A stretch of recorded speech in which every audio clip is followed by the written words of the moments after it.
Two students lost something this year, and neither of them saw it coming. The first one lost 80 points off his credit score in a single month. He had never missed a payment in his life. He had never applied for anything reckless. He had never done anything that felt wrong. And yet, 80 points? Gone? The second one gained 120 points in the same 12 months without doing anything that looked impressive from the outside. No big moves, no special tricks, just a few quiet decisions most people never think about. So this is not a video about working harder on your credit. The student who worked harder lost ground. This is a video about the 12 specific mistakes that quietly wreck student credit scores, over and over, in every single year.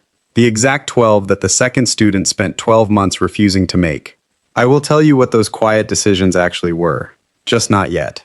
My name is TJ, and I have spent an unreasonable amount of time studying why responsible students end up with terrible credit, while less careful students somehow end up ahead.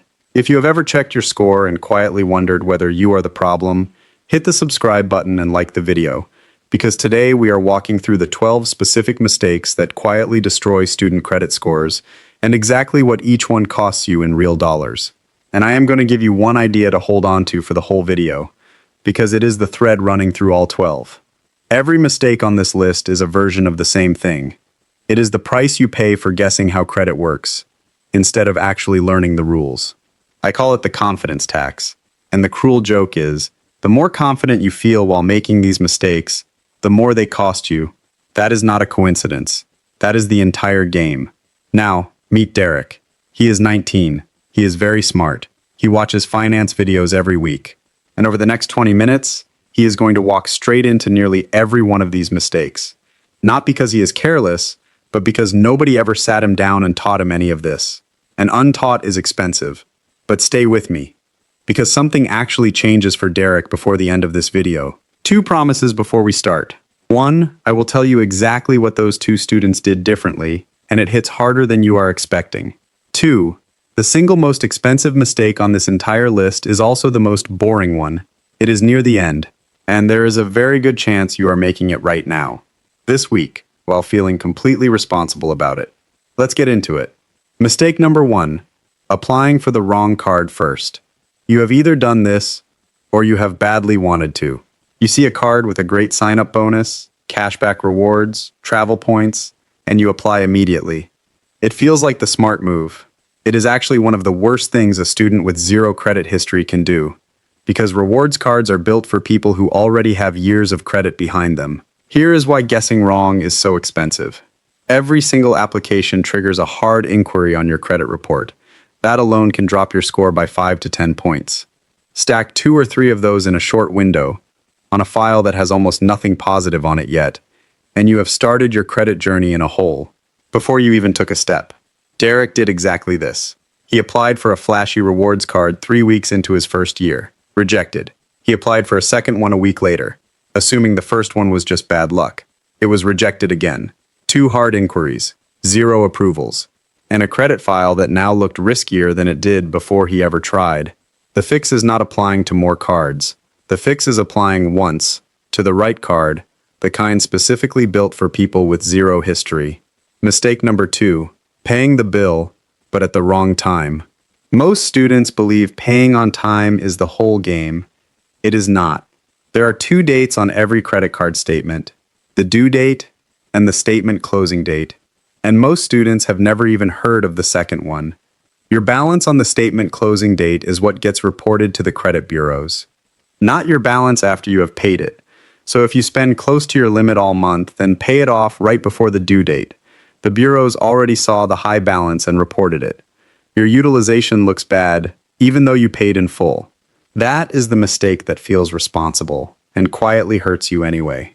Mistake number 3, applying for a store credit card to save 10% at checkout. This one catches students completely off guard because it feels like a smart financial decision in the moment.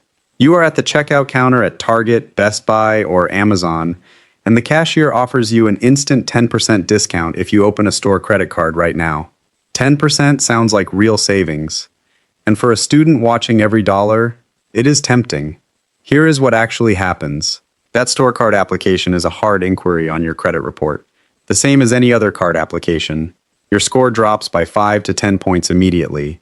Store cards also typically come with very high interest rates, often above 25%, and very low credit limits, sometimes as low as $200 or $300. A low limit means even small purchases push your utilization percentage up fast, and high utilization hurts your score every single month it stays high. Derick opened a store card at an electronics checkout to save $40 on a laptop purchase. His credit limit on that card was $250. He spent $180 on it, that is 72% utilization, on a brand new account that immediately dragged his overall score down. The $40 saving cost him far more than $40 in credit score damage. Mistake number 4. Treating the credit limit like a budget. Your credit limit is not a spending target. It is a ceiling. Using even 50 to 60% of your available credit, even if you pay it off in full, can make you look financially stretched to the scoring system. The sweet spot is staying under 10% of your limit at any given time. Derick had a $500 limit and regularly spent $350 to $400 on it. He always paid it off. He still could not understand why his score was not moving. Mistake number 5. Ignoring your credit utilization reset date. Most students know that keeping their credit card balance low is important. What most students do not know is that their utilization resets on a specific date every single month, the statement closing date, not the payment due date. Here is why this matters. The credit bureaus take a snapshot of your balance on your statement closing date. Whatever your balance is on that specific day is what gets reported. If you spent $400 on a $500 card during the month, but you plan to pay it off before the due date, you might think your utilization will look fine. It will not. The bureaus already took their snapshot on the closing date. They saw $400 on a $500 limit, they reported 80% utilization. Your score dropped, before you even had a chance to pay. The fix is simple. Pay your balance down before the statement closing date, not the due date. The closing date is when the snapshot happens. The due date is just when the bank wants its money. These are two completely different dates and only one of them affects your credit score. Check your statement right now. Find the closing date. That is the date that actually matters for your score. Now, I want to pause for 1 second, because the question I get more than any other in the comments is not actually about credit scores. It is some version of, TJ, which card will actually approve me with zero history? I made a full separate video on exactly that, walking through the only 3 types of cards that will actually approve students with no credit history at all. The link is in the description if that is something you have been trying to figure out. No pressure, it will be there when you are ready. Now back to it, because mistake 6 is the one that surprises students the most. Mistake number 6, closing your first card too early. Once students get a second, better card, the instinct is to close the first one, especially if it has no rewards. This is a mistake. The length of your credit history matters. Closing your oldest account shortens your average account age immediately. Keep your first card open. Use it for one small recurring charge. Let it quietly age in the background. Forever. Mistake number 7. Ignoring the authorized user option. Most students have no idea they can be added as an authorized user on a parent or older sibling's credit card and inherit years of that account's history almost instantly. It costs nothing, it requires no spending on their part, and it can add real depth to a thin file within weeks. Students who skip this are leaving free, fast credit history sitting on the table. Mistake number 8. Co-signing without understanding the risk. Some students agree to co-sign a phone plan, a car loan, or a lease for a friend or partner without realizing that account now lives on their own credit report too. If that person misses a payment, it is the student's score that takes the hit, not just the other person's. Never co-sign anything you have not fully thought through, because the credit damage lands on you, regardless of who actually missed the payment. Okay, stop for a second. Take a breath. Everything up to now has been about behavior. The last 4 mistakes are about something deeper, something underneath the behavior. They are about what students actually believe their credit score even means. Mistake number 9, confusing your credit score with your income or your wealth. Students often assume a low credit score means they are broke, or that a high one means they are doing well financially. Neither is true. Your credit score has nothing to do with how much money you have. It is purely a measure of borrowing behavior. A student with a part-time job and a perfect payment history can outscore someone earning 6 figures who missed 1 payment. Confusing the two leads students to either panic for no reason or feel falsely secure. Mistake number 10. Checking only the score, never the full report. Apps like Credit Karma show you a number, and most students stop right there. They never pull their actual full credit report. That report is where errors hide, where fraudulent accounts show up, where you can see exactly which factor is dragging your number down. Checking only the score is like checking your temperature, but never asking what is actually making you sick. Mistake number 11. Panicking and avoiding credit completely after one mistake. Some students miss one payment, watch their score drop, and respond by avoiding credit entirely going forward. Cutting up cards, refusing to apply for anything new, convinced they have permanently ruined their financial future. One missed payment is not permanent. Its impact fades significantly after about 2 years, as long as you keep your other behavior clean. Avoidance does not protect your score. It just stalls your progress while the fear does nothing useful at all. Which brings us to mistake number 12. The one I promised you at the start was the most expensive and the most boring. Mistake number 12. Doing absolutely nothing for an entire year. Not a dramatic mistake, not a missed payment, just months and months of inactivity. No new positive history being built, no engagement with your credit at all, while you tell yourself you will deal with it later. This is the mistake that costs students the most over time, because credit history length matters, and every month of inactivity is a month of growth you can never get back. There is no crash here, no dramatic event, just a quiet, accumulating loss.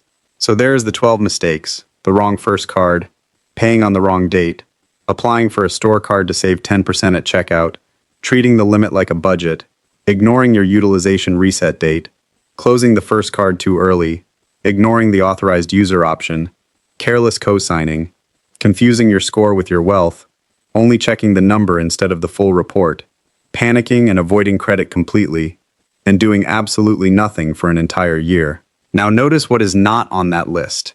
There is no mistake called not being smart enough. There is no mistake called bad at math. Derick was smart. He watched the videos. He still made nearly every single one of these mistakes. Every one of these 12 is the confidence tax, the price you pay for guessing how credit works instead of being taught the rules. The cure was never a higher IQ. It was knowledge, patience, humility, and the discipline to check the rules before you act, not after. A wise person once said, "It is remarkable how much long-term advantage people get by simply trying to be consistently not stupid, instead of trying to be very intelligent. Not brilliant, just consistently not stupid. Avoid these 12. And that is exactly what you are doing. Which brings us back to Derick, who made all 12. But somewhere around mistake 10, something shifted. He stopped panic applying to every card he saw. He pulled his full credit report for the first time. He asked his older brother to add him as an authorized user. He put the credit score app down. He did not wake up with more financial knowledge overnight. He just stopped paying the confidence tax, one decision at a time. And if a few of these landed a little too close to home for you, that is the entire point. None of them require you to be a genius. They just require you to stop being your own worst enemy on a normal Tuesday. Because here's the thing about this whole story. The student who gained 120 points did not do anything dramatic. She just stopped guessing. You are completely allowed to find that frustrating. You are also completely allowed to copy her. The most expensive credit mistakes students make are never the loud, dramatic ones. They are the quiet, comfortable, reasonable feeling ones. Now you know all 12 mistakes by name. Thanks for watching. Go check your credit report now. I will see you in the next one.